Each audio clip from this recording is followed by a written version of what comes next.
because they slowly gave their best habits away, not in one dramatic moment, but quietly daily. To laziness. Laziness doesn't arrive screaming, it arrives politely. It says, you deserve a break by, it says, just today. And before you realize it, the habits that once built your future are the very things holding you back. This speech isn't about working harder. It's about protecting what already works, because the people who win in 2026 won't be the most motivated, they'll be the most intentional. Stay with me until the end, because the final habit isn't about time or discipline, it's about identity. And once you protect that, everything else follows. Your morning isn't just a schedule, it's a statement. Long before you speak to anyone, long before the world places its demands on you, your morning quietly announces who is in control. It tells your brain whether you are someone who reacts to life or someone who leads it. That first hour doesn't care about your goals or your intentions. It only reflects your standards. And standards, once set, tend to echo throughout the rest of the day. How you start the day tells your brain what kind of person you are. Not what you hope to be, not what you plan to become someday, but who you are right now. When you wake up and immediately reach for distraction, your brain learns that comfort comes before commitment. When you delay, snooze, scroll, or drift, you aren't just wasting minutes. You are training your mind to believe that urgency is optional and discipline is negotiable. The brain is a pattern recognition machine. It doesn't listen to motivational speeches. It listens to repeated behavior, and the morning is when that behavior speaks the loudest. Lazy mornings don't ruin the day immediately. That's what makes them dangerous. If they caused instant failure, we'd correct them quickly. Instead, they do something far more subtle. They lower the standard. They quietly whisper, this is acceptable. They create a small gap between what you know you should do and what you actually do. And once that gap opens, it rarely stays small, because the rest of the day follows the precedent that the morning sets. If you compromise early, compromise becomes easier later. If you drift at the start, drifting feels natural by the afternoon. Once the standard drops, everything else follows. Decisions get slower, focus becomes weaker, effort feels heavier, not because the tasks are harder, but because the internal agreement with yourself has already been broken. You told yourself you would start strong, and you didn't. That broken promise may seem insignificant, but your subconscious remembers it. And when the day later asks you to push, to concentrate, or to stay disciplined, a quiet voice responds, we didn't take ourselves seriously this morning. Why start now? You don't need perfect mornings. Perfection is fragile. It collapses the moment something goes wrong. What you need are protected mornings. Mornings that are defended from randomness, from unnecessary noise, from other people's priorities. A protected morning doesn't mean a complicated routine or a strict checklist. It means clarity. It means deciding in advance what matters and refusing to let laziness, distraction, or convenience vote on that decision when you wake up. A protected morning removes negotiation. Negotiation is where laziness thrives. The moment you ask, should I get up now? You've already given comfort a seat at the table. Protected mornings eliminate that question altogether. You wake up and act not because you feel like it, but because this is what you do. And that distinction matters. Feelings are inconsistent. Identity is not. When your morning actions align with a clear identity, discipline stops feeling like force and starts feeling like integrity. Your morning routine is not about productivity. It's about authority. It establishes who is in charge of your attention, your energy, and your direction. Without a protected morning, the day makes those decisions for you. Notifications decide what you think about. Other people decide what's urgent. Circumstances decide your pace. But with a protected morning, you reclaim authorship. Even if the rest of the day becomes chaotic, you've already proven something important to yourself. You can lead. Leadership over your own day doesn't require extreme habits, it requires consistency. A few intentional actions repeated daily carry more power than an elaborate routine you abandon after a week. The brain trusts what it sees repeatedly. When you consistently honor your morning, even in small ways, your confidence becomes grounded. Not the loud, performative kind, but the quiet confidence that comes from knowing you follow through. That confidence changes how you show up everywhere else. Protected mornings also create emotional stability. When the day begins in reaction, your nervous system stays on edge. You're already behind before you've even started. But when the morning begins with intention, your body and mind enter the day regulated, not rushed. You are less reactive, more thoughtful, and better able to handle stress. This isn't about doing more. It's about starting from a place of control rather than chaos. There will always be reasons to abandon your morning routine: bad sleep, late nights, busy schedules, unexpected responsibilities. Protected mornings don't deny these realities. They account for them. Protection doesn't mean rigidity, it means priority. Even on difficult days, a protected morning asks one simple question: what is the smallest version of this routine I can still honor today? Because maintaining the standard matters more than the size of the action. Every protected morning is a vote for the person you are becoming. Every lazy morning is a vote against that identity. Over time, those votes compound, not dramatically, quietly, until one day you look back and realize your life didn't change because of one big decision, because you consistently decided who would lead each morning, comfort or commitment. A routine that reminds you, I lead my day. My day does not lead me, is not about control for control's sake. It's about respect. Respect for your goals, respect for your time, respect for yourself. When you protect your mornings, you protect the standard you live by. And when the standard is protected, progress becomes inevitable, not because the day is easy, but because you began it on your terms. Movement isn't about fitness. It never was. Fitness is just the visible outcome. The real function of movement is momentum. It is the signal you send to your body and your brain that you are still in motion, still engaged, still participating in your own life. Long before movement changes how you look, it changes how you think. It shifts you from passive to active, from waiting to doing. And in a world that increasingly rewards stillness disguised as comfort, movement becomes a quiet act of resistance. When the body stays still, the mind follows, not immediately and not dramatically. It happens gradually, almost invisibly. Long hours of sitting, scrolling, and remaining physically inactive don't just stiffen muscles, they slow thoughts. Decisions feel heavier. Motivation feels distant, energy feels borrowed instead of generated. The mind was designed to work in partnership with the body, not in isolation from it. When one shuts down, the other adapts by conserving effort. And that adaptation is what we often mislabel as laziness. Laziness loves comfort. Comfort asks nothing of you. It requires no energy, no risk, no engagement. It wraps itself in convenience and calls it self-care. But comfort, when left unchecked, quietly erodes your capacity. The more you choose comfort, the more effort feels unnecessary. And the more effort feels unnecessary, the harder it becomes to start anything that demands it. This is not a moral failure. It's a biological response. The body is efficient. It learns from what you repeatedly ask it to do or not do. Progress, however, lives in motion. It doesn't demand intensity. It demands consistency. A short walk, a stretch, a few minutes of intentional movement may seem insignificant, but to your nervous system, it's a powerful message. It says, we are active, we are responsive, we are still moving forward. That message changes your internal state. It increases blood flow, sharpens attention, and subtly raises your willingness to engage with challenges.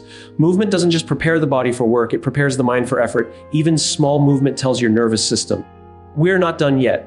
That phrase matters, because many people don't quit on their goals consciously. They quit internally first. They stop moving, stop pushing, stop engaging, and the body interprets that as a signal to shut down ambition. Small movement interrupts that shutdown. It creates a break in the pattern of inactivity. And once the pattern is broken, momentum has a chance to return. Daily movement is not about becoming an athlete. It's about maintaining a baseline of energy that allows you to show up for your life. Without movement, everything feels heavier than it needs to be. Tasks feel overwhelming. Focus feels forced. Discipline feels like punishment. But with movement, effort becomes more accessible. You don't suddenly love hard work, you simply stop resisting it as much. And that shift changes everything. The modern world encourages stillness while demanding performance. It asks you to sit for hours and think clearly, to remain inactive and stay motivated, to be physically disengaged while mentally sharp. That contradiction comes at a cost. In 2026, more people than ever will struggle with low energy, mental fog, and emotional flatness, not because they are incapable, but because their bodies are understimulated. Movement becomes the antidote not to weakness, but to stagnation. Protecting daily movement means removing the pressure to perform and replacing it with permission to move. You don't need perfect workouts. You need reliable signals. Signals that remind your system that forward motion still exists. That you are still capable of effort, that you haven't surrendered to inertia. The body doesn't need extremes to respond. It needs reminders. There will be days when motivation is absent, days when energy feels low. Those are the days movement matters most. Not intense movement. Honest movement. Movement that meets you where you are and gently pulls you forward. On those days, movement is not an expression of strength, it's an act of refusal. A refusal to let stillness decide your state. A refusal to let laziness disguise itself as rest. As daily movement becomes a non-negotiable, something subtle begins to change.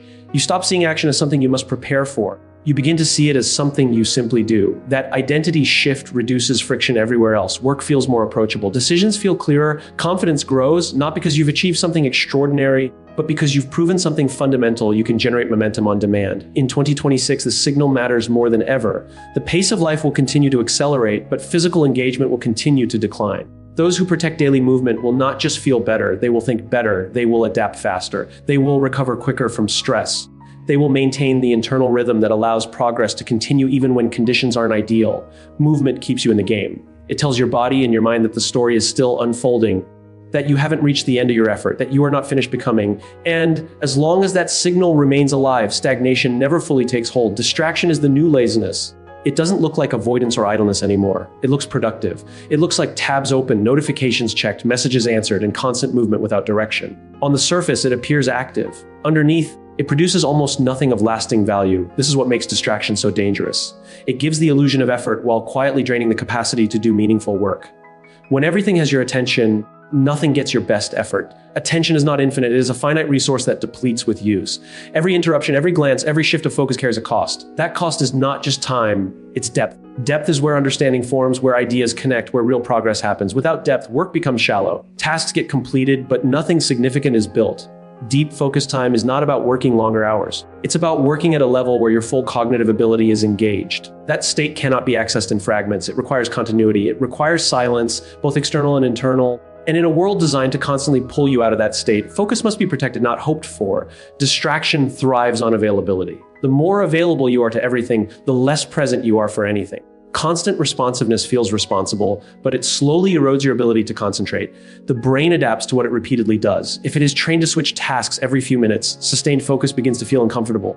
Not because it's unnatural, but because it's unfamiliar. Over time, this discomfort gets mislabeled as boredom or lack of motivation, when in reality it's simply undertrained attention. Protecting deep focus means recognizing that not all work is equal. Some tasks maintain the system, others move it forward. Deep focus is reserved for the work that moves your life, your career, or your purpose forward.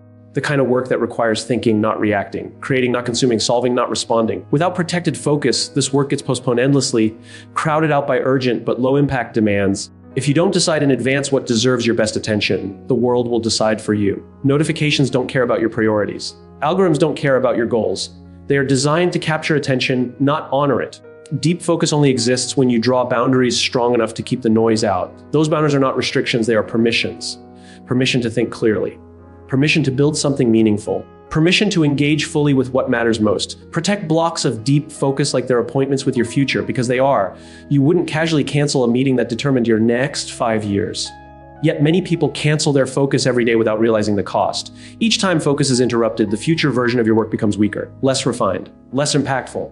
And over time, that difference compounds. Deep focus changes the quality of your output, but it also changes your relationship with yourself. When you give something your full attention, you experience alignment. There is a sense of integrity that comes from knowing you didn't rush, skim, or half commit. That integrity builds confidence, not the loud kind, but the grounded kind that comes from knowing you can still do hard things in a distracted world. In 2026, the ability to focus will be the rarest and most valuable skill. Not because information will be scarce, but because attention will be. Everyone will have access to tools, data, and opportunities. Very few will have the ability to sit with complexity long enough to make sense of them. Those who can focus will think more clearly, learn more deeply, and execute more effectively. They will stand out not by doing more, but by doing what others can't sustain. Focus is not something you wait to feel. It is something you enter through structure. Structure removes choice. It eliminates the internal debate about whether to concentrate and replaces it with a decision already made. When focus is scheduled and protected, discipline becomes less about willpower and more about honoring a commitment. And honoring commitments builds trust with yourself. There will be resistance at first. Distraction has trained the brain to seek novelty and avoid stillness. The early moments of deep focus may feel restless, even uncomfortable. That discomfort is not a sign of failure. It's a sign of withdrawal from constant stimulation. On the other side of that discomfort is clarity, the kind that only appears when the noise fades and the mind has room to work. Deep focus is not isolation. It's intention. It's choosing depth over breadth, meaning over motion, progress over appearance. It's recognizing that being busy is not the same as being effective. And in a world where business is praised, focus becomes a quiet advantage. Protecting deep focus time is an act of self-respect. It says that your goals are worthy of your best thinking, that your future deserves more than leftover attention. And once you experience the difference between scattered effort and concentrated work, focus stops feeling like a sacrifice and starts feeling like freedom. Lazy minds don't stop learning, they stop updating. That distinction matters because most people don't consciously decide to become outdated. They simply keep relying on what once worked. They repeat old knowledge, old skills, old assumptions, and they mistake familiarity for competence.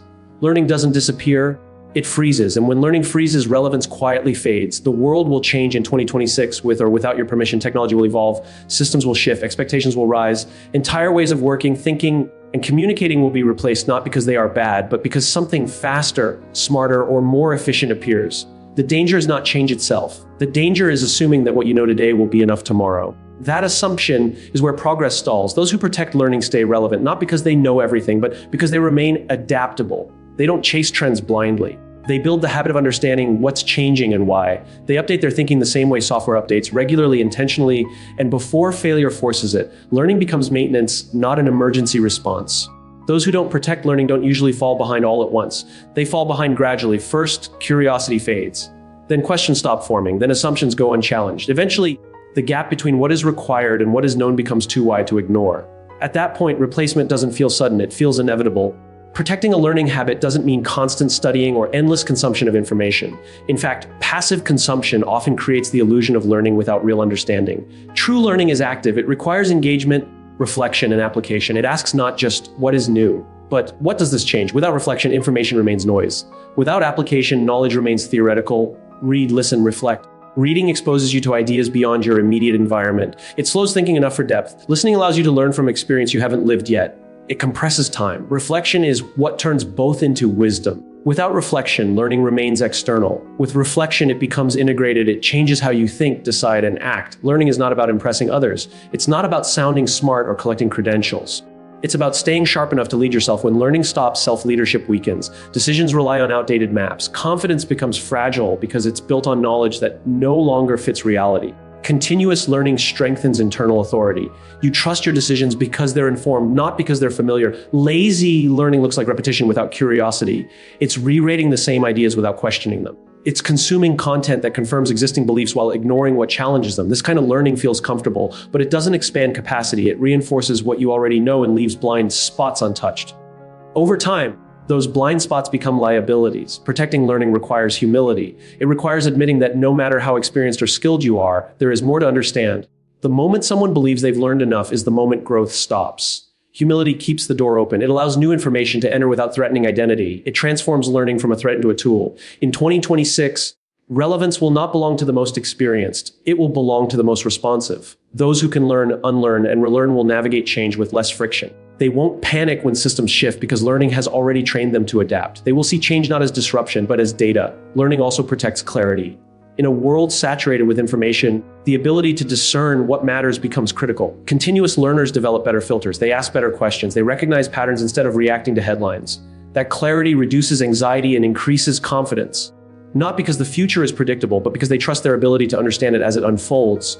Protecting a learning habit also protects creativity. New ideas rarely come from nothing. They come from connecting existing knowledge in new ways. Without regular input, creativity dries up, thinking becomes repetitive, solutions become limited, learning refuels imagination. It provides raw material for insight and innovation. Time will always be the excuse for not learning. Busy schedules, competing responsibilities, mental fatigue. But learning doesn't require large blocks of time. It requires intention. A few pages a day, thoughtful conversation. A moment of reflection after consuming new information. Small, consistent updates prevent large, painful gaps later. When learning is protected, stagnation loses its grip. The mind remains flexible. Curiosity stays alive. And relevance becomes a byproduct, not a goal. You don't learn to compete with others. You learn to remain capable in a changing world. And that capability becomes the foundation for confidence, leadership, and long-term progress. Laziness feeds on endless scrolling. Not the obvious kind of laziness that avoids work altogether, but the quiet kind that replaces effort with stimulation. Endless scrolling doesn't ask you to think, decide, or commit. It asks only that you keep moving your thumb. And while it feels harmless, even relaxing, it slowly numbs ambition. The drive to build, to improve, to pursue something difficult gets dulled by constant, low-effort consumption. Every minute spent consuming without intention trains the brain to avoid effort. The brain adapts to what it repeatedly experiences. When it is fed a steady stream of easy rewards, likes, videos, headlines, short bursts of novelty, it begins to prefer them. Harder tasks start to feel heavier, not because they are more difficult than before, but because the brain has been conditioned to expect instant stimulation. Over time, effort feels optional, and optional effort rarely survives comfort. Your phone is not the enemy. Technology itself is neutral. It amplifies whatever habits already exist. Used intentionally, it can educate, connect, and empower. Used unconsciously, it distracts, fragments, and exhausts. The problem is not access to information. The problem is access without boundaries. Without boundaries, consumption becomes automatic, and automatic behavior bypasses choice. Unconscious use is what turns a tool into a trap. The moment you pick up your phone without a reason, you surrender attention without noticing. Minutes disappear. Focus dissolves. And when you finally put the device down, you're not rested, you're depleted. The brain hasn't recovered, it's been overstimulated. That overstimulation reduces patience, lowers attention span, and increases resistance to tasks that require sustained effort. Protecting healthy digital boundaries is not about rejection. It's about intention. It's about deciding when technology serves you and when it doesn't. Boundaries create friction, and friction is what brings awareness back into the moment. When you have to choose to open an app instead of reflexively tapping it, the spell of unconscious consumption weakens. Choice returns, control returns. Attention is the gateway to everything you build. Whatever owns your attention owns your direction. This is not philosophical, it's practical. What you repeatedly focus on shapes your thinking. What you think about shapes your decisions. What you decide determines your actions. And actions, repeated daily, create outcomes. When attention is constantly hijacked, direction becomes fragmented. Progress slows not because you lack goals, but because your focus is scattered. Digital platforms are designed to capture attention, not to protect it. Their success depends on how long you stay, not how much you grow. Without boundaries, you're participating in someone else's objective while neglecting your own. This doesn't make you weak, it makes you human. Awareness not blame, is what restores power. Endless scrolling creates the illusion of engagement while quietly removing agency. You're involved but not invested, informed but not transformed, entertained but not fulfilled. Over time, this pattern creates a strange fatigue, not physical exhaustion, but motivational numbness. You want more from life but feel less willing to work for it. That gap between desire and effort is where ambition fades. Healthy digital boundaries don't mean eliminating pleasure or disconnecting entirely. They mean aligning use with values. They mean asking simple questions before consuming. Why am I opening this? What do I expect to gain? When will I stop? These questions reintroduce intention into behavior, and intention is the opposite of laziness. The more intentional your digital use becomes, the more energy returns to your offline life. Focus improves, boredom reappears, and boredom, often feared, is actually productive. It creates space for reflection, creativity, and problem solving. When the mind isn't constantly fed, it begins to generate. That generation is where ideas form and ambition regains its strength. In 2026, attention will be the most contested resource. Those who fail to protect it will feel busy but unfulfilled, informed but directionless. Those who set boundaries will experience clarity. They won't consume less because they are disciplined. They will consume better because they are deliberate. That deliberateness compounds over time. Protecting attention is an act of self-respect. It's acknowledging that your goals deserve more than leftover focus, that your time has value beyond entertainment. When digital boundaries are in place, effort becomes easier, not because life is simpler, but because your mind is no longer constantly pulled in every direction. When you reclaim attention, direction becomes clearer, and when direction is clear, ambition no longer needs to be forced. It re-emerges naturally, fueled not by constant stimulation, but by purpose and intention. Sleep is not rest, it's preparation. Rest sounds optional, like something you earn after the work is done. Preparation, on the other hand, implies intention. It implies foresight. It implies respect for what's coming next. Sleep prepares the mind and body for decision-making, emotional regulation, creativity, and resilience. Without it, everything else you do operates at a disadvantage. No matter how motivated or disciplined you believe yourself to be, laziness convinces you that sleep is negotiable. It frames late nights as productivity and early mornings as strength while quietly ignoring the cost. It suggests that you can borrow energy from tomorrow without consequence. But the body always collects its debt. Missed sleep doesn't disappear. It accumulates, and the interest is paid in slower thinking, weaker focus, and poor judgment. What feels like sacrifice in the moment often becomes sabotage over time. High performers know sleep is foundational, not because they sleep more out of indulgence, because they understand leverage. Sleep improves everything it touches. It sharpens focus. It stabilizes emotions. It strengthens memory. It improves physical recovery and mental endurance. They don't treat sleep as downtime. They treat it as a strategic advantage. When you protect sleep, you protect clarity. Clarity is the ability to see what matters without mental fog. It's the capacity to distinguish between urgency and importance. Without sleep, clarity erodes. Decisions become reactive. Small problems feel overwhelming. Priorities blur. You may still function, but you stop operating with precision. In a world that rewards clear thinking, that loss is costly. Protecting sleep also protects energy. Not the artificial energy of caffeine or adrenaline, but sustainable energy that lasts throughout the day. Energy that doesn't spike and crash. Energy that allows you to stay engaged, patient, and consistent. When sleep is compromised, energy becomes unpredictable. Motivation rises and falls without warning. And when energy becomes unreliable, discipline becomes harder to maintain. Decision-making suffers more than most people realize. Every decision requires cognitive resources. Sleep replenishes those resources. Without it, the brain defaults to shortcuts. It avoids complexity. It seeks immediate relief over long-term benefit. This is why sleep deprivation often leads to impulsive choices, emotional reactions, and regret. Protecting sleep protects the quality of your choices, not just your mood. There is a cultural pride in exhaustion. Being tired is often treated as evidence of commitment. But exhaustion is not proof of effort, it is evidence of imbalance. Chronic fatigue narrows perspective, it reduces patience. It increases irritability. Over time, it weakens ambition because everything begins to feel heavier than it should. The problem isn't that the goals are too big, it's that the system supporting them is depleted. In 2026, exhaustion will be common. The pace of life will continue to accelerate. Expectations will increase. Digital demands will blur the boundaries between work and rest even further. Many people will normalize being tired, assuming it's just the cost of modern life. But clarity will be rare, and rarity creates value. Those who are well rested will think more clearly, respond more calmly, and perform more consistently. Protecting sleep requires boundaries. Boundaries around time, boundaries